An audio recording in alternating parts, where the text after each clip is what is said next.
जादूपुर नाम के एक गांव में करतब दिखाती एक औरत एक रेड्डी के लिए गांव में आती है। आइए आइए मेहरबान कदरदान, खाइए रोहड़ा के ताजे ताजे केले। कभी खाए नहीं होंगे ऐसे केले, पीले पीले केले खाइए। ये कहकर रोहड़ा हाथों में 4 केले लिए उन्हें सर्कल में जोर जोर से हवा में उछालती हुई करतब दिखाती है, जिसे देखकर आसपास के सारे बच्चे अपने अपने मम्मी पापा से उस औरत के पास जाने की जिद करने लग जाते हैं। पापा, ऐसा तो सर्कस में बॉल से होता है ना, ये आंटी तो केले से कर रही है। चलिए ना पापा, देखते हैं।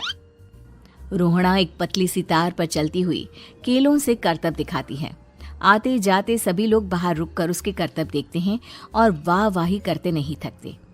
जैसे ही एक आदमी पास आकर उसे पैसे देने लग जाता है, तब वो कहती है, अरे नहीं नहीं साहब, मैं करतब तो बच्चों के मन को बहलाने के लिए करती हूँ। धंधा तो मेरा केले का है। पीछे देखो मेरी रिड्डी, जो भी मेरे केले खाएगा मेरी तरह चुस्त दुरुस्त और तंदुरुस्त हो जाएगा। पता चलता है क्या कि मेरी उम्र 55 की है। अरे पर ऐसे ठंड के मौसम में कोई केला क्यों खाएगा? ये ऐसे वैसे केले नहीं है साहब, ये शरीर में गर्मी देते हैं। ठंड को दूर भगाए जो भी रोहिणा के केले खाए। पापा, अगर मुझे केले नहीं मिले तो मैं घर नहीं जाऊंगी। तभी उसके पापा कहते हैं कि बेटा, केले ठंड में कभी गर्मी नहीं देते। ये सब कहने की बातें हैं, सामान बेचने का तरीका है इनका। पर पिंकी नहीं मानती। मैं केले खाऊंगी। पिंकी की जिद के आगे नत्थू हार जाता है और उसे केले खरीद कर दे देता है। पिंकी खुश होकर केले घर ले आकर खाती है। अब मैं भी करतब करूंगी, कितना मजा आएगा। जादुई केले।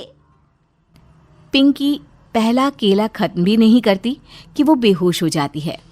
दूसरे केले से एक काला धुआं आता है और रोहड़ा चुड़ैल बनकर बाहर निकल आती है।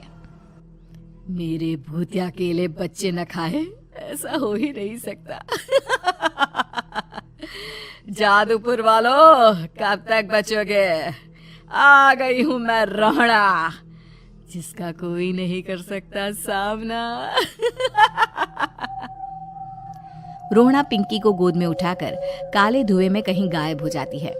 शाम के वक्त नत्थू घर लौटता है और पिंकी को घर में ना पाकर उसकी माँ से कहता है, माँ पिंकी कहाँ है?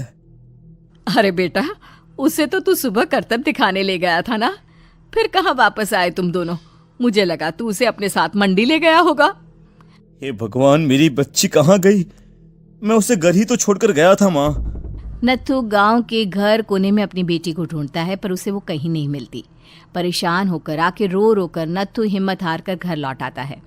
अगली सुबह रोहड़ा फिर से करतब दिखाने आती है और इस बार पिंकी की तरह रोनी केले खरीद लेता है। 50 रुपए दिए थे पापा ने, सारे पैसों की मैंने केले खरीद लिए हैं। अब मैं भी आंटी की तरह ही करतबबाज बन जाऊंगा। यही सोचते हुए रोनी केले खाता है और पहला अकेला केला आधा खत्म भी नहीं करता कि चुड़ैल उसके सामने आ जाती है। मेरे साथ चलने का समय आ गया है रोनी। ये तो बस शुरुआत है। अब इस गांव के सारे बच्चे धीरे धीरे मेरे कब्जे में होंगे, एक बच्चा भी नहीं बचेगा। ये कहकर रोना रोनी को गोद में लेकर काले धुएं में अदृश्य हो जाती है। इसके बाद हर रोज गांव में से कोई ना कोई बच्चा गायब होता, पर ऐसा क्यों हो रहा है किसी को भी समझ में नहीं आ पा रहा था। रोज की तरह अपनी बेटी पिंकी की तलाश में नत्थू गांव के एक तालाब के पास बैठा रो रहा था। कहाँ गई मेरी पिंकी? शकुंतला के जाने के बाद एक वही तो मेरा सहारा थी। अरे उसकी आत्मा कोस रही होगी मुझे कि मैं अपनी बच्ची को संभाल भी नहीं पाया। नत्थू ये कहता हुआ रो ही रहा था कि तभी तालाब में से उसे शकुंतला की आवाज सुनाई देती है। कहाँ थी तुम शकुंतला? हमारी बच्ची और सारे गायब हुए बच्चे रोहड़ा के कब्जे में हैं। वो बच्चों को जो केले देती है उससे बच्चे बेहोश हो जाते हैं और उसके कब्जे में आ जाते हैं और वो उन्हें ले जाकर काली दुनिया में ले जाती है।